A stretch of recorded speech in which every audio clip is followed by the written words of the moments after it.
ብዙ ጊዜ ከፖለቲከኞች አንደበት የሚሰማ አንድ አባባል አለ። ጦርነት በአንድ ወገን ፍላጎት ብቻ ሊቀር የሚችል አይደለም የሚል። ታዲያ ያልተፈለገ ጦርነት ድንገት የሚከሰት አይደለም፣ የረጅም ጊዜ ፖለቲካዊ ስሌት ውጤት ነው። ዋናው ትግትግ ከነዚህ በኋላ ተከትሎ የሚመጣ ነው። ጥረቱ ተሳክቶ ዋናው ጦርነት ከመካሄዱ በፊት የስነ ልቦናውና የቃላት ጦርነቱ ባለበት እንዲቆም ማድረግ ይቻላል። ካልተሳካ ግን አይቀሬው ጦርነት ይከተላል።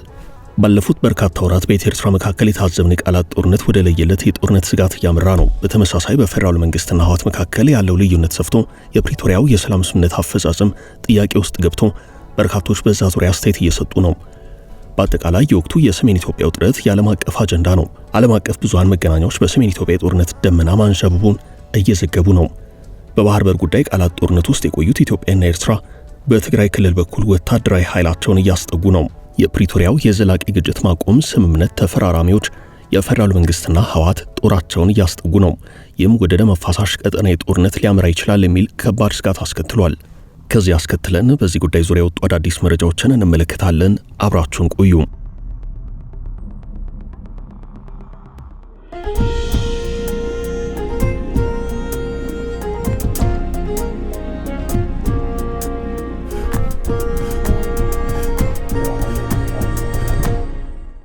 ባለፈው የሰሜን ጦርነት ጀማሪው ህወሓት ነበር።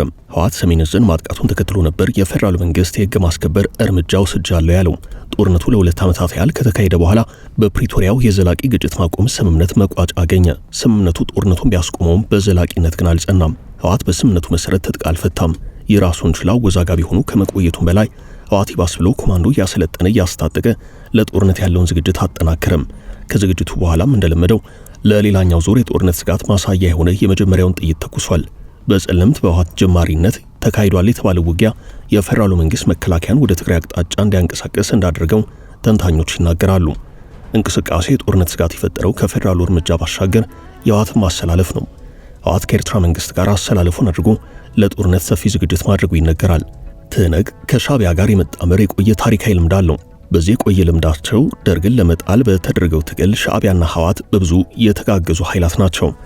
ህወሓት ከኤርትራ ጋር ሆኖ የፌደራል መንግስት ለመቅጠም ሙሉ ዝግጅት የማድረጉ ጉዳይ የቀደመውን ታሪክ የሚያስታውስ ሆኗል። ከዚህ አሰላለፍና አካሄድ አንጻር የኢትዮ ኤርትራ ህወሓት የጦርነት ስጋት እየጨመረ ነው።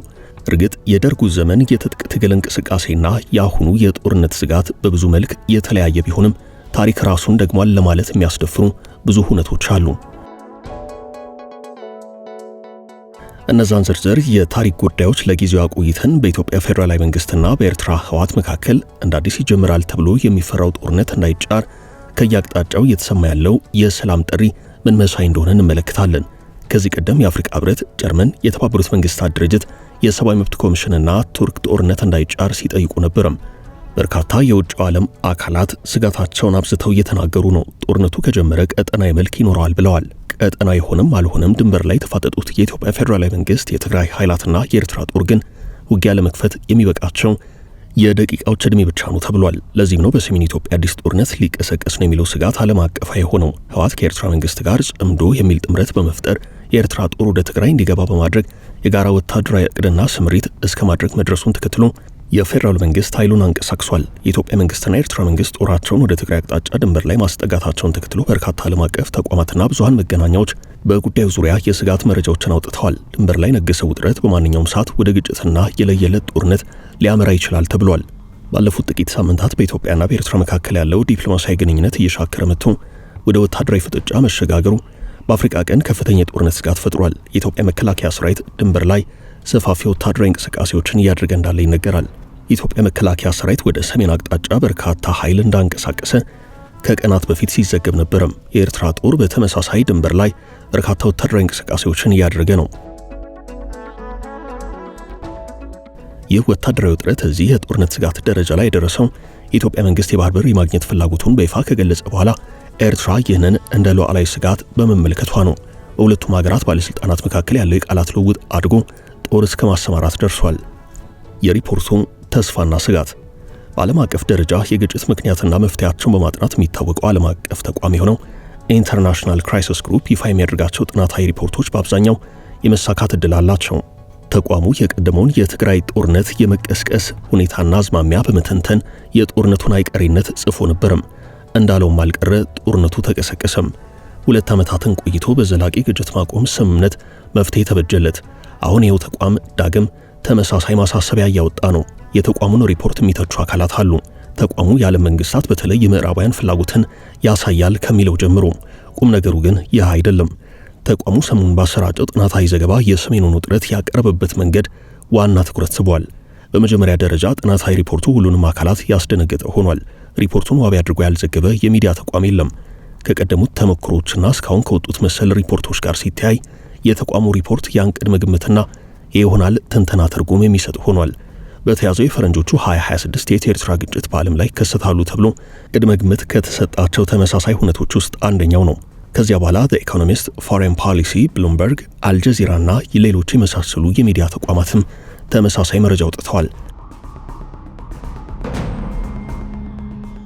ለነዚህ ሁሉ የስጋት ትንታኔዎች ማጠቃለያ ትንታኔ የሰጠው ኢንተርናሽናል ክራይሲስ ግሩፕ ነው። የዚህ ተቋም ሪፖርት በስጋትና በተስፋ የሚታይ ነው። ጦርነቱ በደቂቃዎች ዕድሜ ውስጥ ሊፈነዳ ይችላል ብሎ በጣም አቅርቦ የገለጸው የሰሜኑ ውጥረት ጨርሶ ወደ ሰላም ሊቀየር የሚችልበት እድል እንዳለም ተቋሙ በሪፖርቱ አመላክቷል። ውጥረቱ ወደ ጦርነት ሳያመራ በፊት የሚያረጋጉት አካላት ጣልቃ መግባት ከቻሉ የተፈራው አይመጣም ብሏል። በተለይም እንደ አሜሪካና መሰል ተጽዕኖ ፈጣሪ ሀገራት እጃቸውን ካስገቡና ጣልቃ ከገቡ ጦርነቱን እንደማይቀሰቀስ ተቋሙ ተስፋውን ገልጿል። አደራዳሪ አካላት ጣልቃ ሳይገቡ በዝምታ የሚመለከቱ ከሆነ ግን ጦርነቱ አይቀርም ብሏል። በቃላት ጦርነት ደረጃ ላይ ያሉት 3 ኃይላት ወደ ጦርነት የሚያስገባቸው በርካታ አቀጣጣይ ምክንያቶች እንዳሉ ሪፖርቱ ጠቅሷል። የፌደራሉ መንግስት የህወሓትና የኤርትራን የአፍሪካ ቀንድ የአረር እምቅ ያለው ክራይሲስ ግሩፕ ግጭቱን ለመከላከል እስካሁን ከተደረገው ጥረት በላይ ተጨማሪ ግፊቶች መደረግ አለባቸው ብሏል። የትግራይና ትግራይን የሚያዋስኑ የአማራና የአፋር ክልሎች ነዋሪዎች ከዛሬ ነገ ጦርነት ይቀሰቀሳል በሚል ጭንቀት ስቃይ ውስጥ ናቸው። አቅም ያላቸው እየለቀቁ ወደ መሃል ሀገር እየመጡ ነው። ዓለም አቀፍ ክራይሲስ ግሩፕ በኢትዮጵያ ፌደራል መንግስት በትግራይ ክልልና በጎረቤት ኤርትራ መካከል እየተባባሰ የመጣው ውጥረት የአፍሪካ ቀንድን ከ3 ዓመታት በኋላ መልሶ ወደ ደም አፋሳሽ ጦርነት ሊከት ይችላል ብሏል። ተቋሙ ባወጣው በዚህ አነጋጋሪ መግለጫ የተለያዩ ምክንያቶች ጦርነቱን ሊቀሰቅሱት እንደሚችሉ ያሳሰበ ሲሆን ወደ ጦርነት ዘው ብለው ለመግባት ቀላል ቢሆንም ጦርነቱን ለማቆም ግን በጣም ከባድ ነው ብሏል።